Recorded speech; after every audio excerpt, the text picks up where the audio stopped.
Oh, pardon? No, but I've got handouts. This is the class schedule.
One of them has it's printed sideways, and that's the class outline, so you'll know what to prepare for each week.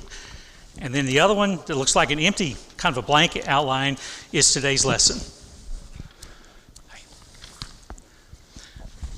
did not do the far section. Okay.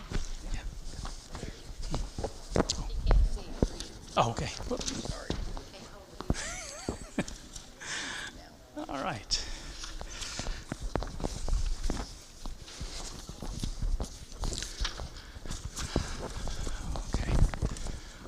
I forgot one thing. I'll be right back.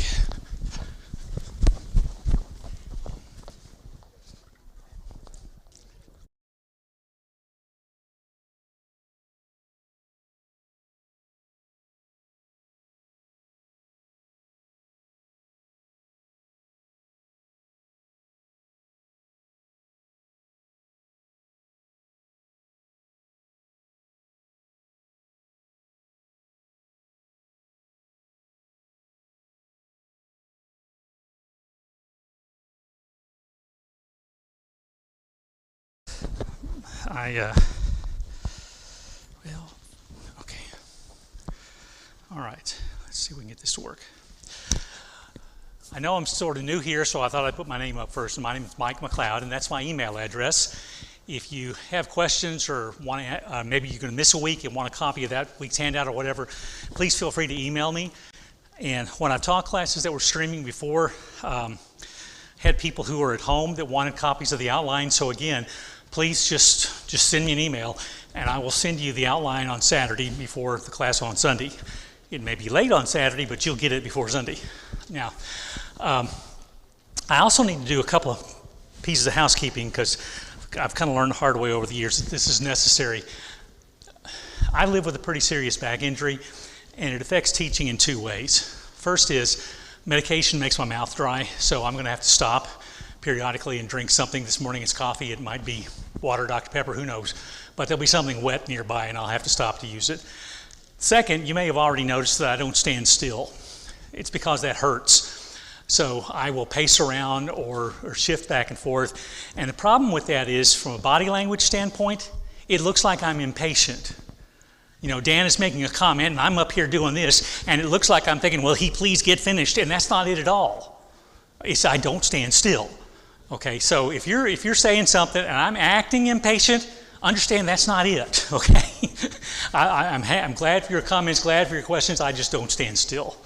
So, now, having said that, let's go ahead and move on. We're going to get into, well, look at the pages printed sideways. I'm going to ask you to do me a favor. The one looks like this. That is the outline for the class each week.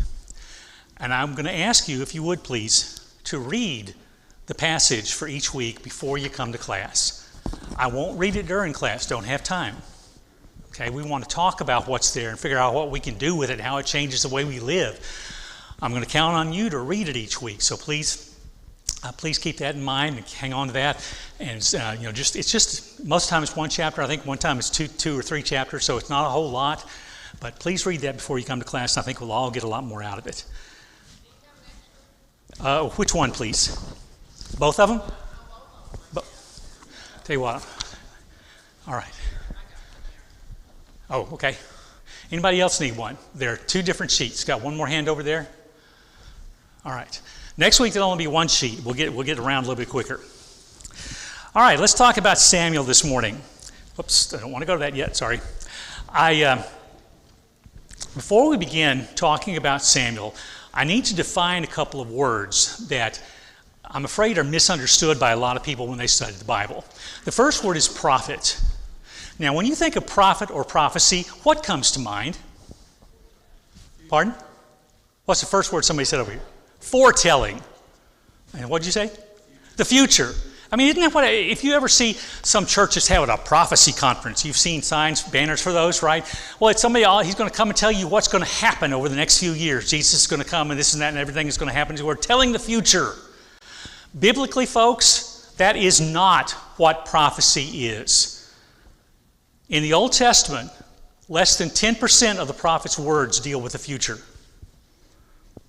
Here's a better way to look at it. Instead of foretelling, they are forthtelling.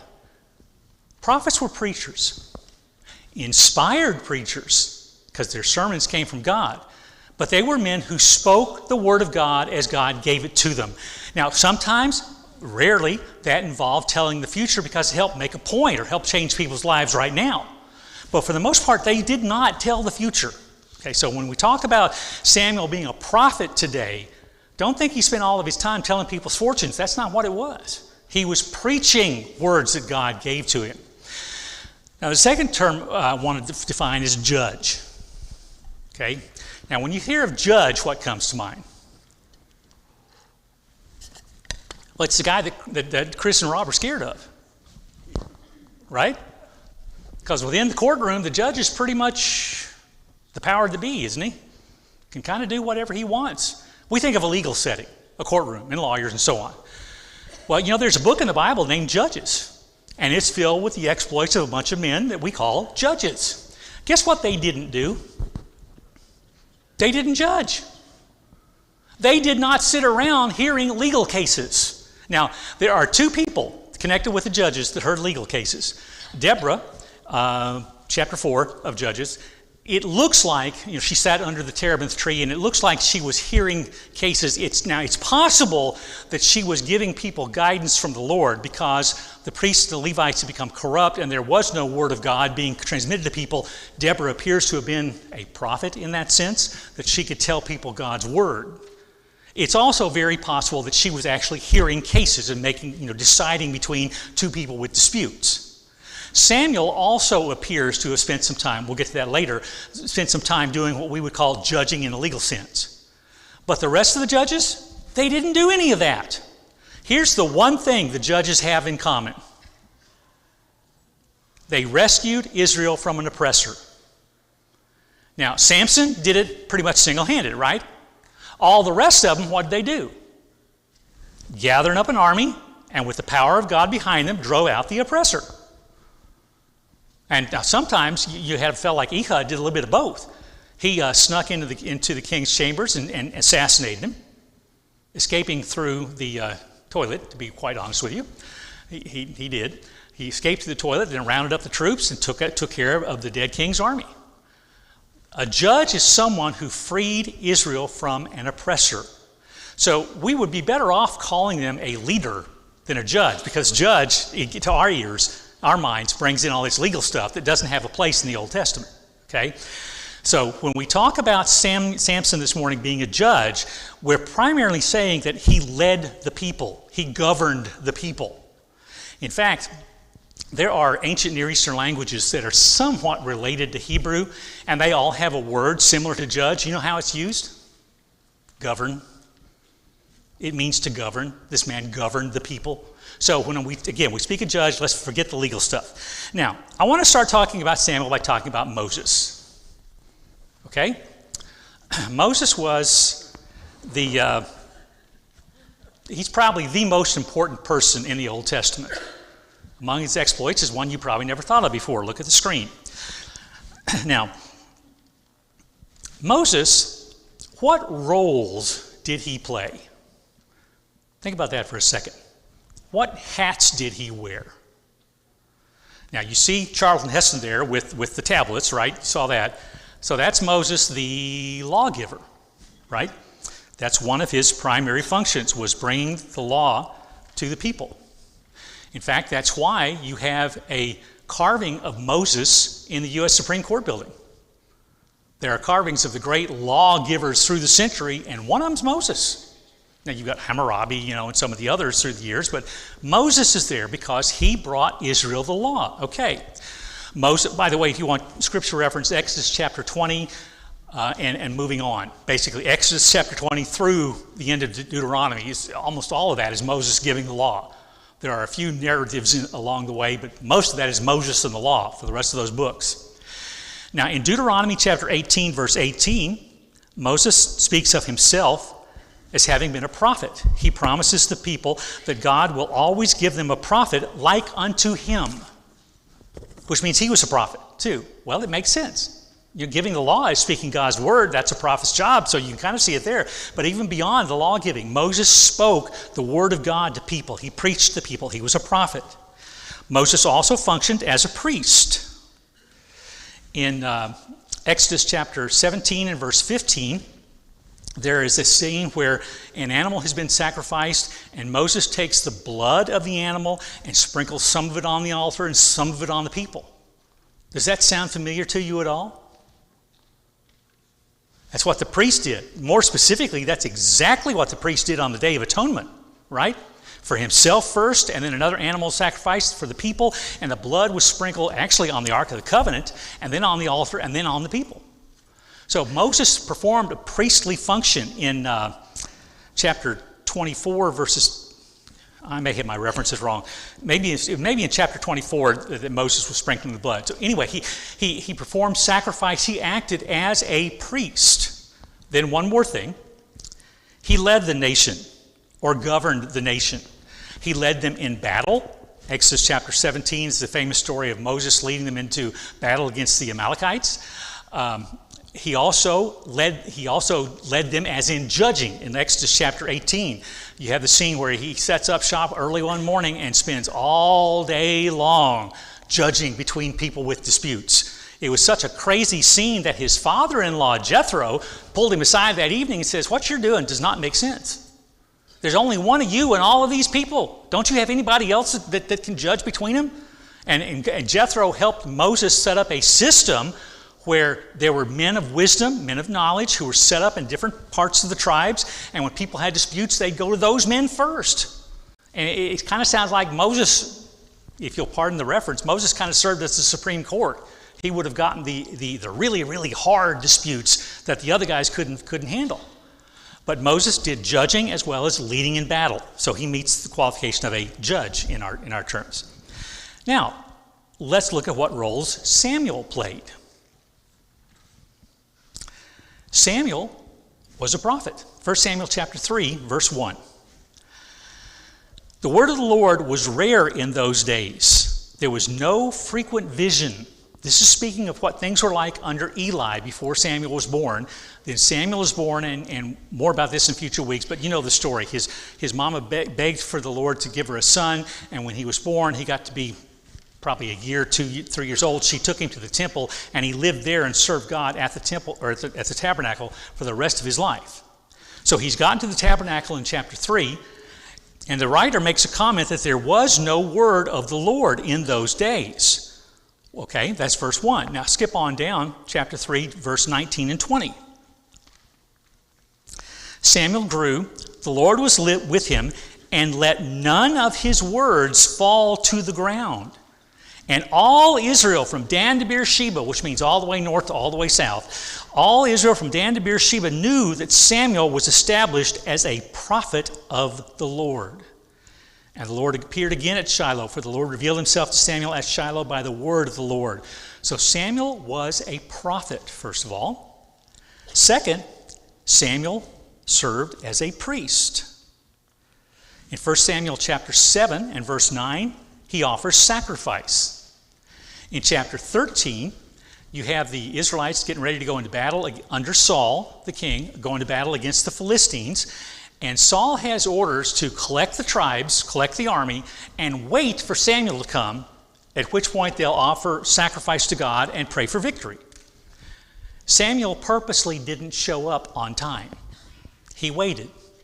It was to test Saul, to see if Saul would be patient and if Saul would trust Samuel and the Lord. Do you remember the rest of the story? Saul's patience ran out. So he took the sacrificial animals and performed the sacrifice himself. And you get the feeling that just as the smoke is going up, Samuel shows up. And he looks at Saul and says, "What have you done?" And Saul says, "You didn't show up. The people were getting nervous. Some of them were leaving. I was getting nervous. I went ahead to do it and did it." And Samuel said, "You should have waited." See, he chastises Saul for usurping the prerogative of a priest. There was only one person going to be allowed officially to make that sacrifice. That was Samuel, because he was a priest. Now, it's pretty clear Samuel functioned as a priest. But that presents us with a problem. Where did the priest come from? Tribe of Levi, but we got to be more specific than that. Aaron's family, Aaron the first high priest. So those who served at the tabernacle and offered the sacrifice, they had to be descended from Aaron and then from the broader tribe of Levi. Well, go back to 1 Samuel chapter 1. Look at verse 1. There was a certain man of Ramathaim Zophim of the hill country of Ephraim, whose name was Elkanah. Now that's Samuel's daddy, Elkanah, the son of Jeroham, the son of Elihu, son of Tohu, son of Zuph, and Ephratite, which means someone from the tribe of Ephraim. So we're told that Samuel's great, whatever it is, granddaddy, was from the tribe of Ephraim. Now, as you have the descending generations, is that tribe going to change? No. So Samuel was from Ephraim. Now, some people argue, okay, well, maybe he was a Levite whose family lived in Ephraim. That's possible, because according to what Moses prescribed at the Lord's command, the Levites were scattered among the tribes so that they could teach the word and keep the people faithful to God. They did not do a very good job of that, but that was the original plan. So it's possible that Samuel would be from a Levite family living in Ephraim, but that still doesn't solve the problem, because you know who's not mentioned anywhere in Samuel's ancestry?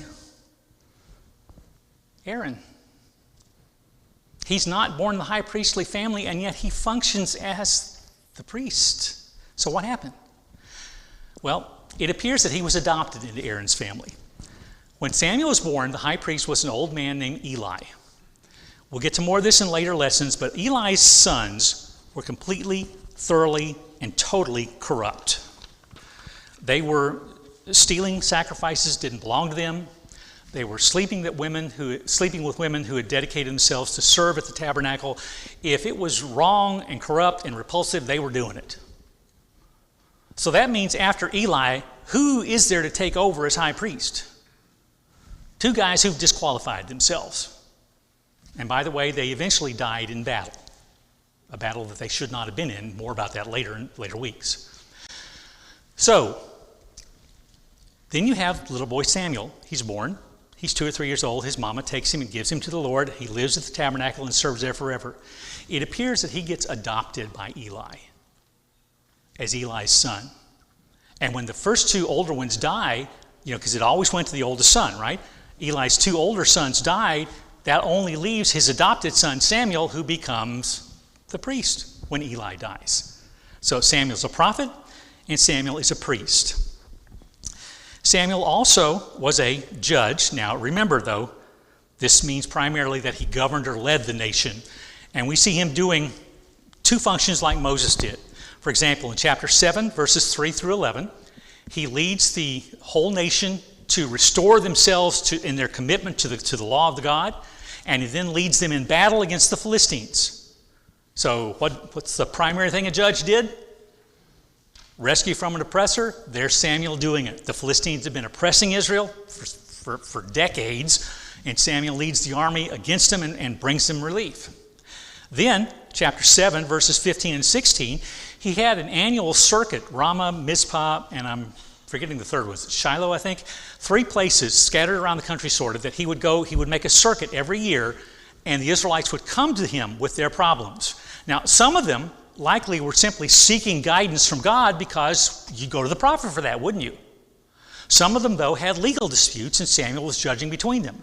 So most of the judges didn't do any quote-unquote judging. They led Israel in battle. But remember, Moses led them in battle and judged legal cases. Well, Samuel is leading in battle and judging legal cases. Now, there's one last thing that Samuel's known for. He is the only ghost in the Bible. Honest to goodness. 1 Samuel chapter 28. This is toward the end of Saul's life. And Saul had burnt so many bridges with God that God was not helping him anymore. Even when Saul cried out for help and guidance, God would no longer answer him. And Saul remembered that he used to get guidance from this fellow named Samuel, who was dead by this point.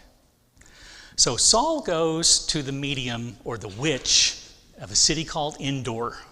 She was reputed to have power, the ability to call up people, to do a seance, and so on and so on.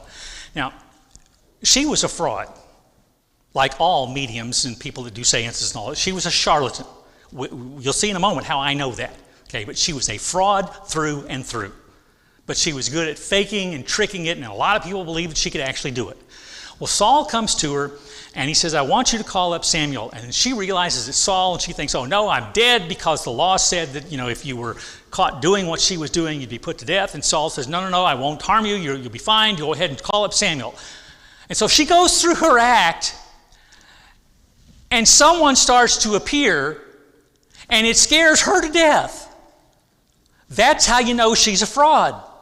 Because all these times before, nobody showed up. She just pretended they were there. Only she could see them. Only she could hear them. Only she could interpret their message. And now all of a sudden someone really shows up. And she's scared to death. Well, it was Samuel. And Saul actually spoke to Samuel. And Samuel more or less told him, time's up. You've gone too far for too long, and God's given up on you, so it's over. That's not exactly the guidance Saul wanted to hear, but that's what the truth was. And Samuel always told the truth, even after he was dead. So, Samuel would be the only ghost in the Bible. Now, let's compare Moses and Samuel. Both prophets, right? What else? Both what else? Both priests. Anything else they have in common? They were both judges, and unusually, they were both judges in the dual sense, legal cases as well as leading in battle. Anything belongs to Moses alone. Giving the law. That assist from my wife.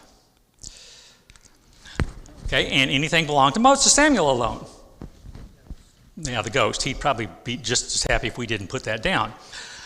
But I want you to notice how much they have in common. Now, here's why we spent time doing all this, okay? In all of the Old Testament, which represents thousands of years of history, Moses is clearly the most important character. I think anybody that reads the Old Testament would agree with that. I would argue that Samuel is number 2 in importance. There is no other character in the Old Testament who comes close to comparing to Moses like Samuel did. The only thing Moses did that Samuel didn't was give the law. But Samuel led the people in a renewal of commitment to the law, which was almost as important at that point. Nobody else, you had other prophets, you had other priests, you had other judges. Nobody else wore multiple hats like Moses and Samuel did. Now, here's what's even more important. Let me make some room here.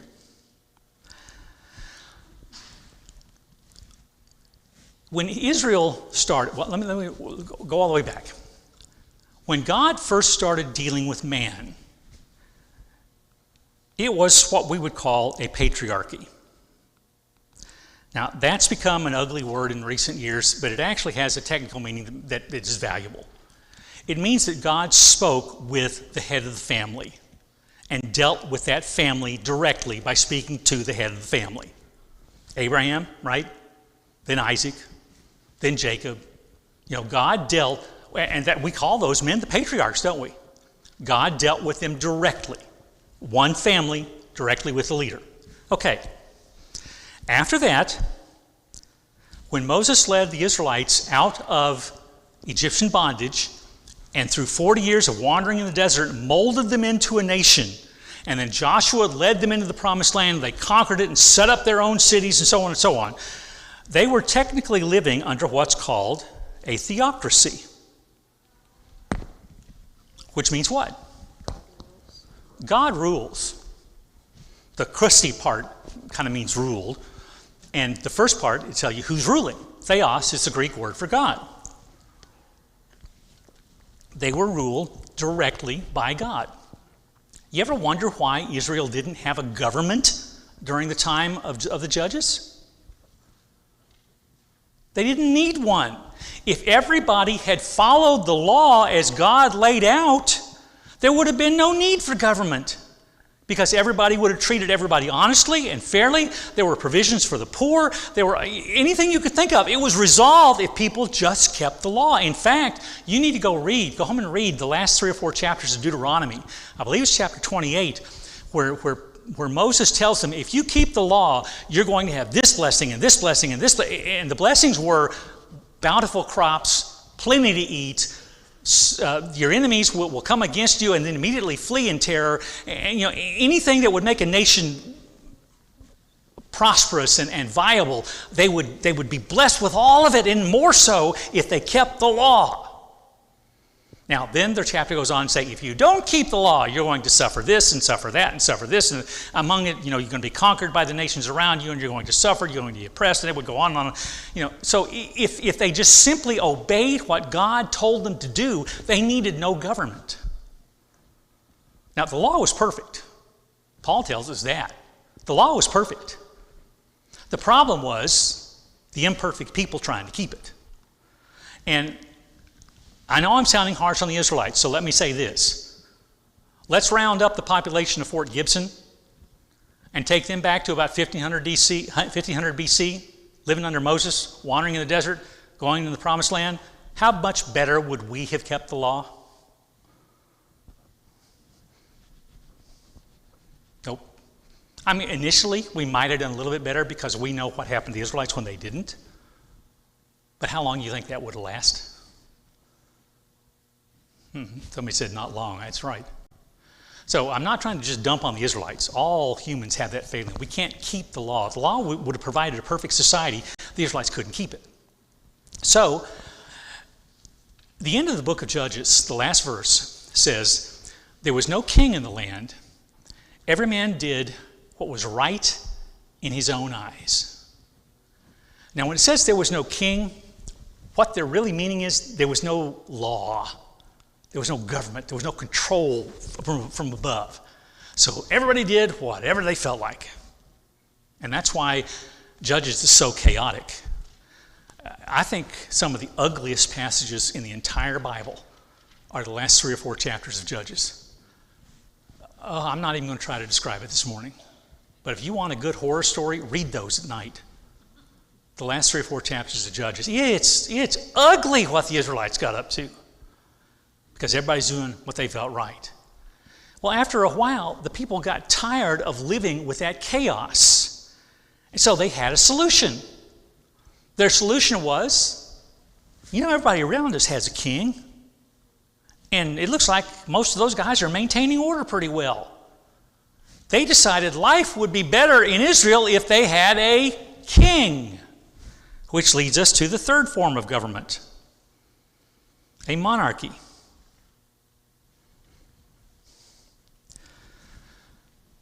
Now, Samuel started his life under this, Samuel started his life under this system, right? In fact, he functioned as God's representative and led the people for a while under that system. And then Samuel crowned the first 2 kings under the monarchy. So, you see, it's not just that Samuel had so much in common with Moses. This transition from theocracy to monarchy is a huge pivot point in Old Testament history. And guess who's standing right smack in the middle of it? Samuel. He is the hinge around which Hebrew history turned. That's part of why I say he is the second most important person in the Old Testament. Now, some of you know that I love language stuff, language games and so on. And I need to show you a little bit this morning. That, by the way, is Hebrew. I've always said that Hebrew looks like you dipped a chicken in ink and turned it loose on a piece of paper. But that is Hebrew. Up here at the top, this is Samuel's name, Shemuel. It comes from 2 words, Shem and El. Now, you probably know what El means. Some of you do, right? It means God. It's the common generic word God. Okay? Shem is name. Name. So, name, God. When you put an U after a vowel, after a noun, it means his whatever. So, his name is God. That's what the name Samuel meant. Okay? Now, some of you, though, you've heard another explanation of his name, haven't you? It comes from his mama, right? Sometimes you'll read that Samuel's name means he heard, God heard. Okay, here's why. This is the verb for that word there means he heard. It's shama. Shama. So if you were going to say God heard, it would be shama El. Run that together, and what does it sound like? It's one sound off. Shema-el and Shemuel. It's one sound off. And that's the kind of word game Hebrews like to play. So Samuel's name literally meant his name is God. His mama named it that, though, partly because it sounds like he heard me, which is the story of his birth, isn't it? Chapter 1, right? She cried out to God, I want a boy, or I want a son, I want a child, and God heard her. In fact, Eli told her, God will hear you. God did hear her, and God gave her a boy. We'll talk about all that next week. Now, there's a third thing going on, though, that I think is kind of fascinating. Look at chapter 1, verse 28. Verse 20 to start with, verse 20. Due time, Hannah conceived, bore a son. She called his name Samuel, for she said, I have asked for him from the Lord. The word asked is this verb here, sha'al. Okay, now, that doesn't sound a whole lot like Samuel, does it? Just stay with me a minute, okay? Sha'al. So she said, ask him from the Lord. I sha'aled him from God. All right? Look down at verse 28. Therefore, I have lent him to the Lord. That's the same verb, sha'al. Sha'al actually describes both halves of a giving and receiving. I asked him and I gave him back. I received him and I gave him back. I sha'aled him from God and I sha'aled him back to God. Now that word sha'al, does that remind you of anything?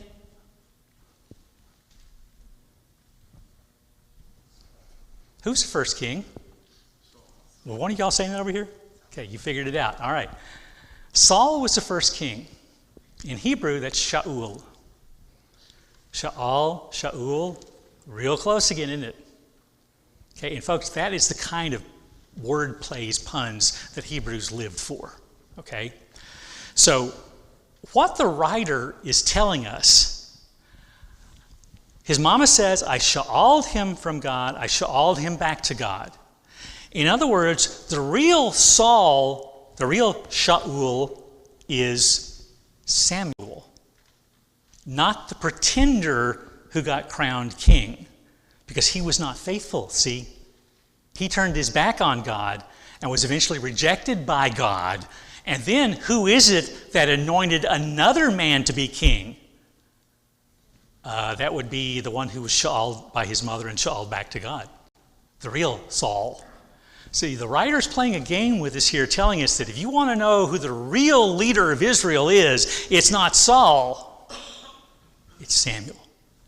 All right, there are going to probably be some other little things along the way here. By the way, one thing, this is free. This letter here, actually I need to erase that for just a second. That letter, if the dot is on this side, is an SH sound, sh. So like Shemuel, Shaul, right? Okay, now let's change it and put the dot on this side. Now it's just an S sound, no H, S. So S and sh. There's a story in the book of Judges. I want to say it was either Gideon or Jephthah, but he called out the army and he didn't call out one of the tribes. And that tribe got its feelings hurt and decided to wage war against the rest of the tribes. And make a long story short, that one tribe lost, and they were trying to flee back to their own country, and they had to cross the river. Well, the other tribes had blocked all the river crossings. And you know, one Israelite looks a whole lot like another Israelite. And they couldn't figure out who were the bad guys trying to get back home and who was on their side. And then they realized they pronounced words different. So they started asking the fellas trying to cross the river, pronounce shibboleth. See, that would be the dot on this side, right? And for whatever reason, the fellas who were trying to get back home couldn't say SH. They hadn't grown up with that sound. So they pronounced it sibboleth. And all the ones who pronounced it sibboleth were put to death because they were the bad guys trying to flee back home. There's all kinds of fascinating little things with language scattered throughout the Old Testament. With any luck, we'll have some more in Samuel. But that's all we got for today. Please read chapter 1 carefully, and I want you to think about one question as you read this week. Why is that chapter even in the Bible? We'll talk about that next week. Thank you for your attention.